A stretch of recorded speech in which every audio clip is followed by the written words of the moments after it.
Okay, so let's say we're considering the following portfolio proposition. Suppose we have $10,000 that we wish to invest in two stocks, 𝗕cie Corporation and Honeywell International Incorporated. Let's go ahead and pull up those ticker symbols. So here we have 𝗕cie Corporation, and looks like today they closed at $40.21. So let's just go ahead and say that 𝗕cie shares are selling at $40.21. And let's look up Honeywell. Okay, we can see the last 5 days of price action, and they closed at $203.78 on the NASDAQ. All right, so Honeywell selling at $203.78 a share. Okay, so let's look at a couple of rudimentary questions we might ask about these stocks to motivate some strategic thinking around investing and trading in these shares. And given that they have a considerable difference in their price per share, we might ask how many shares of each stock will we purchase if we decide to purchase 5 times as many shares of 𝗕cie as Honeywell, and we are restricted to purchasing only whole shares. And then we might see if there are any remaining funds in the budget.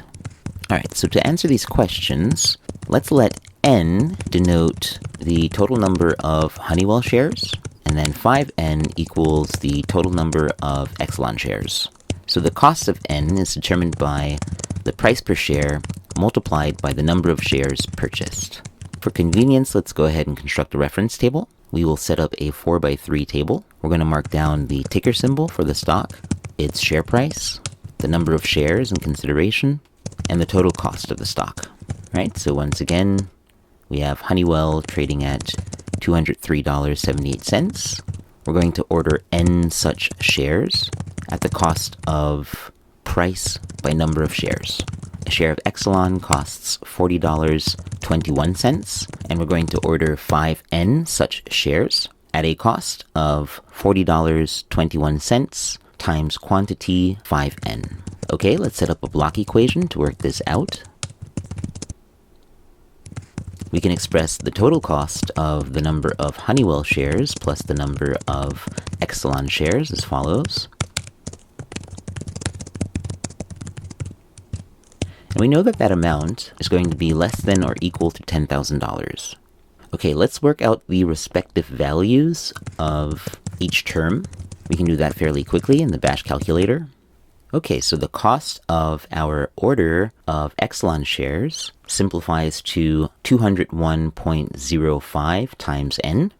We can add these two terms together to obtain 404.83 times N. Dividing both sides by 404.83 gives us the following rational number. And again, because we are only dealing in whole shares, we're going to truncate the value of N here to its floor, which is 24.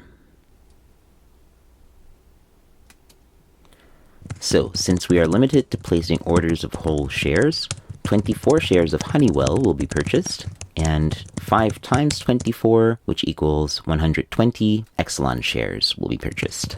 All right, question B. Okay, so the total spend on this portfolio may be expressed algebraically in the following manner.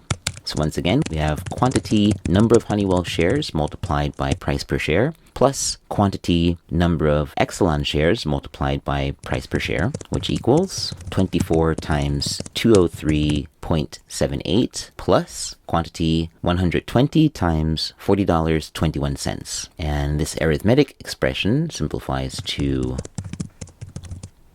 $4,890.72 plus $4,825.20, which simplifies to $9,715.90, and we're done with that computation. So the cash surplus, calculated as the difference in US dollars between $10,000 and $9,715.90, equals $284.10. And we're done.